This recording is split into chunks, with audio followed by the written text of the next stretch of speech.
touch the sound of silence.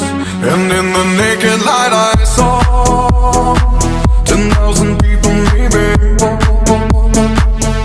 people talking without speaking, people hearing without listening, people writing songs that voices never share, and no one dared disturb the sound of silence. Fool said, you do not know.